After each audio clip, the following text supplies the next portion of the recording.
ஆன்மீக சொந்தங்கள் அனைவருக்கும் வணக்கங்க. இன்றைக்கி நம்மளுடைய சேனலில் என்ன மாதிரியான சிறப்பான விஷயம்லாம் பார்க்க போகிறோம் அப்படின்னு பார்த்தீங்கன்னா, பிப்ரவரி மாதம் 17ஆம் தேதி மிகப்பெரிய அமாவாசையானது நடக்குது. பொதுவாகவே அமாவாசை கணிப்புகளும் பௌர்ணமி கணிப்புகளும் நம்மளுடைய சேனலில் சொல்லப்பட்டு வருது. அந்த வகையில் மிதுன ராசிக்காரங்களுக்கு என்ன விதமான பலன்கள் அப்படிங்கிறது கிடைக்க போகுது, என்ன விதமான மாற்றங்களை நீங்கள் பார்க்க போகிறீங்க, தொழில் ரீதியாக, பண ரீதியாக, முதலீடு ரீதியாக, கல்வி ரீதியாக என்னென்ன மாதிரியான மாற்றத்தை நீங்கள் பெற போகிறீங்க, முக்கியமாக எந்த கடவுளை வணங்கணும், என்ன மாதிரியான பரிகாரங்கள்லாம் நீங்கள் பண்ணணும் அப்படிங்கிறத பற்றி தான் நான் இந்த பதிவின் மூலியமாக உங்ககிட்ட முழுமையாக சொல்ல போகிறேங்க. இந்த பதிவில் சொல்லக்கூடிய எல்லா விஷயங்களும் கண்டிப்பாக உங்களுக்கு பயன் தரக்கூடிய விஷயமாக தான் இருக்க போகுது. ஸோ வீடியோவை ஸ்கிப் பண்ணாமல் தொடர்ச்சியாக பாருங்கள்.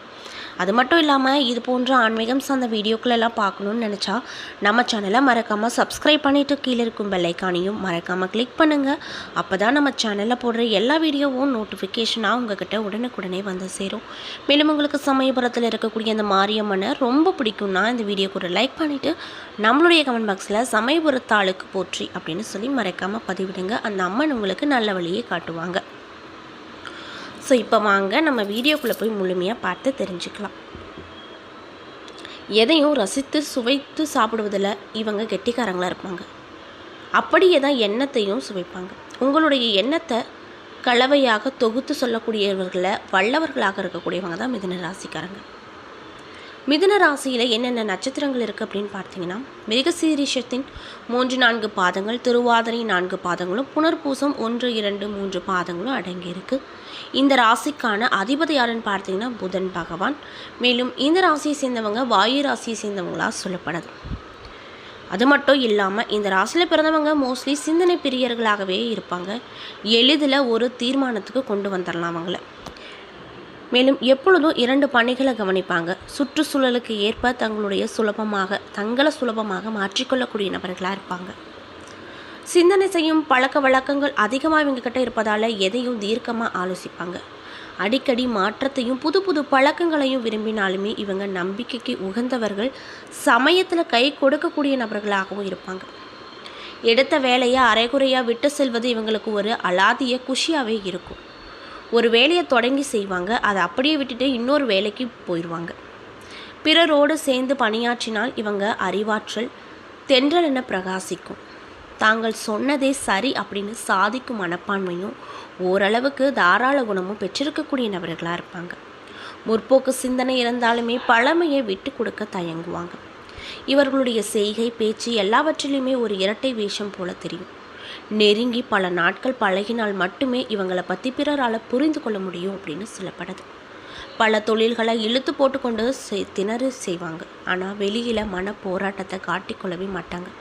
எவ்வளோ பெரிய கஷ்டத்தை அனுபவித்தாலும் அது 3வது மனுஷங்க கிட்ட ஷேர் பண்ணிக்கவே மாட்டாங்க. இவங்களால் அதிக துயரத்தையோ பரபரப்பையோ தாங்கிக்கவே முடியாது. ஆனால் இவர்களின் போக்கிலேயே விட்டு பிடிப்பது ரொம்ப நல்லது. இவங்க பிரகாசிக்கும் ஒவ்வொன்றும் சம்பந்தம் இல்லாத 2 தொழில்கள் வேண்டும். பிறர் சொல்வதை கேட்டு செய்வதை விட தாங்களே சிந்தித்து செய்தால் சிறப்பாக செய்து முடிப்பாங்க. இவங்க சிறந்த தூக்கப்பிரியர்கள் அப்படின்னே சொல்லலாம். மிதுன ராசியின் சொந்தக்காரன் புதன் அப்படிங்கிறதுனால இவங்க சிறந்த கல்விமான்களாகவோ பத்திரிகை ஆசிரியர்களாகவோ, சுக்கிரனும் புதனும் நன்கு அமைந்திருப்பதால் சினிமா போன்ற கலைத்துறையில் தலை சிறந்தவர்களாகவும் விளங்குவாங்க அப்படின்னு சொல்லப்படுது.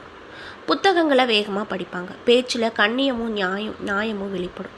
ஒரு நிறுவனத்தில் நுழைந்தாங்க அப்படின்னா குறுகிய காலத்தில் உயர் பதவிக்கு இவங்க வந்துடுவாங்க. சிறந்த புகைப்பட கலைஞர்கள் மிதுன ராசி அன்பர்களாக இருக்கலாம்.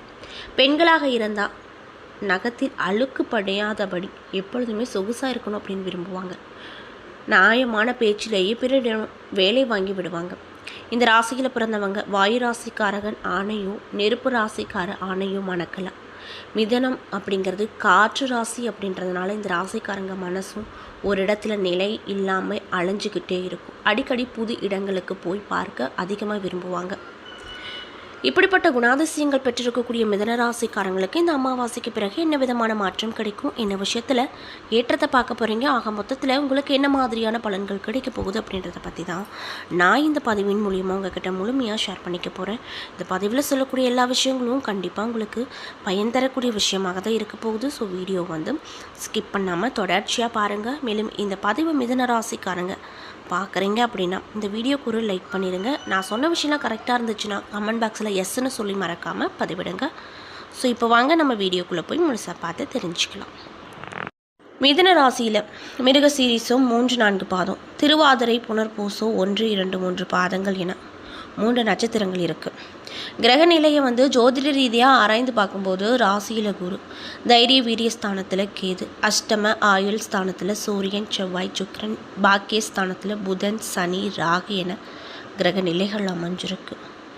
இதனால் உங்களுக்கு என்ன மாதிரியான மாற்றம் கிடைக்குன்னு பார்த்தீங்கன்னா, எதிரும் நிதானமாக முடிவெடுக்கும் திறமை உடைய மிதுன ராசிக்காரங்களுக்கு இந்த காலகட்டம் உங்கள் ராசிநாதன் அப்படின்னு சொல்லக்கூடிய புதன் பாக்கியஸ்தானத்தில் பாத சஞ்சாரத்தில் இருக்கிறதுனால உங்களுக்கு சாதகமான அமைப்பு கிடைக்க போகுது. பயணங்கள் செல்ல நேரிடுங்க. மன திருப்தியோடு எல்லா விஷயத்தையும் செய்வீங்க. அதுலேயும் வெற்றி மட்டுமே உங்கள் பக்கம் வீசும். புத்தி சாதுர்த்தியம் மூலமாக காரியம் எல்லாத்துலேயுமே வெற்றி கிடைக்க போகுது. இதனால் ரொம்ப சந்தோஷகரமாக இருக்க போகிறீங்க. கொடுத்த வாக்கை நிறைவேற்றுவதன் மூலமாக மற்றவர்களுடைய மதிப்பு கூடும், பாராட்டுகளும் கிடைக்கும். உற்சாகத்தோடு காணப்படுவீங்க. தொழில் வியாபாரத்தில் முன்னேற்றம் காண புதிய திட்டங்களை போடுவீங்க. புதிய ஆர்டர்கள் கிடைக்கக்கூடிய சூழ்நிலை அப்படிங்கிறது இந்த மிதுன ராசிக்காரங்களுக்கு இந்த காலகட்டத்தில் கிடைக்க போகுது. உத்தியோக ரீதியாக பார்த்தோன்னா, உத்தியோகத்தில் இருக்கக்கூடியவங்களுக்கு உற்சாகமாக செயல்படக்கூடிய வேலைகளோடு உடனுக்குடன் செய்து முடிக்கக்கூடிய விஷயங்களும் நடக்கும். புதிய பதவி அல்லது பொறுப்புகள் கிடைக்க போகுது. குடும்பத்தோடு விருந்து கேளிக்கை நிகழ்ச்சிகளில் கலந்து கொள்ளும் சூழ்நிலை வரப்போகுதுங்க. மேலும் குழந்தைகள் உற்சாகமாக காணப்படுவார்கள்.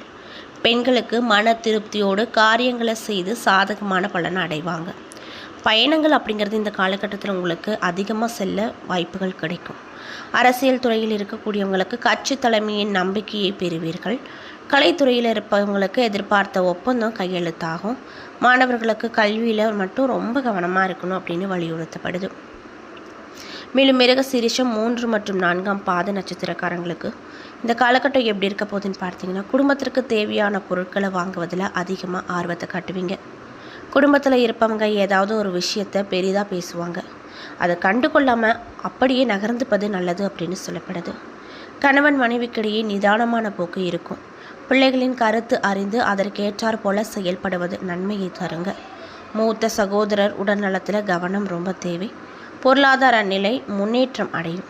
மேலும் திருவாதிரை நட்சத்திர அன்பர்களுக்கு இந்த காலகட்டம் எப்படி இருக்க போகுதுன்னு பார்த்தீங்கன்னா, மனக்குழப்பம் ஏற்பட்டு அப்புறம் சரியாயிரும். திட்டமிட்டு செயல்படுவது காரிய வெற்றிக்கு உதவிகரமாக இருக்கும். மாணவர்களுக்கு கூடுதலாக பொறுப்புகள் வரும். கல்வியில் நாட்டம் அதிகரிக்கும். கவனமாக பாடங்கள் படிப்பது நல்லது. எல்லாத்துலேயுமே எச்சரிக்கை தேவை.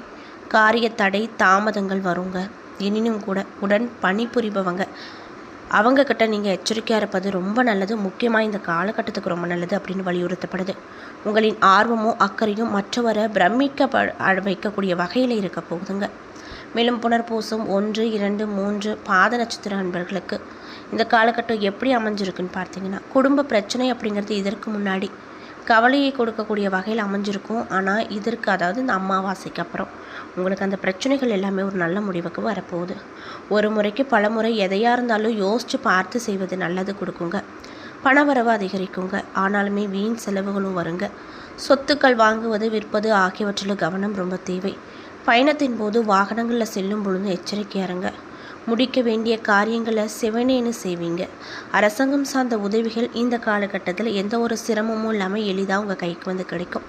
மேலும் நீங்கள் என்ன மாதிரியான விஷயத்த பரிகாரங்கள் மாதிரி பண்ணணும் அப்படின்னு பார்த்தீங்கன்னா, பெருமாளை புதன்கிழமை நாட்களை அர்ச்சனை செய்து வணங்கி வர திருமண தடை நீங்கும். குடும்பத்தில் சுபிக்ஷம் கிடைக்கும். மேலும் உங்களுக்கு அதிர்ஷ்டம் தரக்கூடிய கிழமைகள் ஞாயிறு, புதன், வியாழன். சந்திராஷ்டம தினங்கள் பிப்ரவரி 15, 16, 17. அதிர்ஷ்டம் தரக்கூடிய தினங்கள் பிப்ரவரி 22, 23 அப்படின்னு சொல்லப்படுது. என்ன நேயர்களே, இந்த பதிவுகளில் நாம் மிதுன ராசிக்காரங்களுக்கு இந்த அமாவாசைக்கு பிறகு நடக்கக்கூடிய பலன்கள்லாம் என்ன அப்படிங்கிறத பற்றி இந்த பதிவின் மூலியமாக பார்த்துருப்போம். இந்த பதிவில் சொல்லியிருக்கக்கூடிய ஒவ்வொரு விஷயங்களும் கண்டிப்பாக உங்களுக்கு பயன் தரக்கூடிய விஷயமாக தான் அமைஞ்சிருக்கும்.